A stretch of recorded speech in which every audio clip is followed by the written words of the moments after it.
Hi friends, welcome to the video. మనం చూస్తుంటాం చాలా కాంపిటేటివ్ ఎగ్జామ్స్లో అడిగే రిపీటెడ్ క్వశ్చన్స్ ఏంటంటే లైక్ పవర్ ప్లాంట్ ఎఫిషియన్సీస్ అనేది కంపేర్ చేస్తూ అడుగుతుంటారు. లేదంటే ఇంక్రీజింగ్ ఆర్ డిక్రీజింగ్ ఆర్డర్లో ఎఫిషియన్సీస్ని అరేంజ్ చేసి ఆప్షన్ని సెలెక్ట్ చేసుకోమని అడుగుతుంటారు.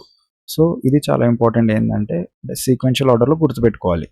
సో కొంచెం డిఫికల్ట్గా ఉంటుంది. అన్ని ఎఫిషియన్సీస్ సీక్వెన్షియల్ ఆర్డర్లో కరెక్ట్గా గుర్తుపెట్టుకోవాలి అంటే కొంచెం ఇబ్బందిగా ఉంటుంది. సో నేను ఈ వీడియోలో దానికి ఎలా గుర్తుపెట్టుకోవాలనేది ఒక షార్ట్కట్ ట్రిక్ తీసుకొచ్చాను. సో మనం మొత్తం గుర్తుపెట్టుకోకుండా జస్ట్ ఒక వర్డ్ గుర్తుపెట్టుకుంటే చాలు. ఆ వర్డ్తోన మనం మొత్తం ఆల్మోస్ట్ అన్ని పవర్ ప్లాంట్స్ ఎఫిషియన్సీస్ అనేది సీక్వెన్షియల్ ఆర్డర్లో గుర్తుపెట్టుకోవచ్చు.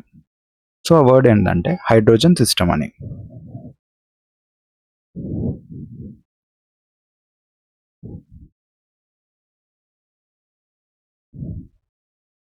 సో ఇక్కడ హెచ్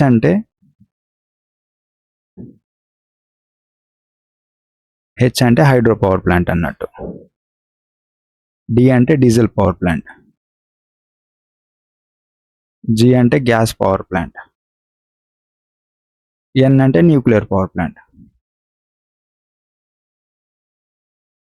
ఎస్ అంటే స్టీమ్ పవర్ ప్లాంట్. దాన్ని ఇంకేమనొచ్చు, థర్మల్ పవర్ ప్లాంట్. ఇంకో ఈఎస్ అంటే ఏంటంటే solar power plant. So efficiency అనేది ఆర్డర్లో రాసుకుందాం. ఇప్పుడు ఇక్కడ డిక్రీజింగ్ ఆర్డర్లో ఉంటుంది.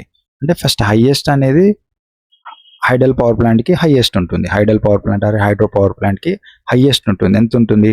అరౌండ్ 80 to 85 ఉంటుంది. 80 to 85% ఆఫ్ ఎఫిషియన్సీ ఉంటుంది.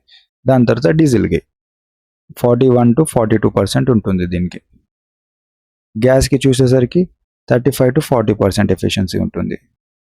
అదే న్యూక్లియర్కి చూస్తే 30 to 35%. థర్మల్ పవర్ ప్లాంట్కి అరౌండ్ 29% ఉంటుంది. అదే సోలార్ పవర్ ప్లాంట్కి 15 to 20% ఉంటుంది. సో అన్నిటికంటే లీస్ట్ ఏంటంటే సోలార్ పవర్ ప్లాంట్, అన్నిటికంటే హైయెస్ట్ ఏంటంటే హైడల్ పవర్ ప్లాంట్. సో ఈ ఒక వర్డ్ గుర్తుపెట్టుకుంటే మనము ఈజీగా అన్ని పవర్ ప్లాంట్ ఎఫిషియన్సీ సీక్వెన్షియల్ ఆర్డర్లో గుర్తుపెట్టుకోవచ్చు. Thank you.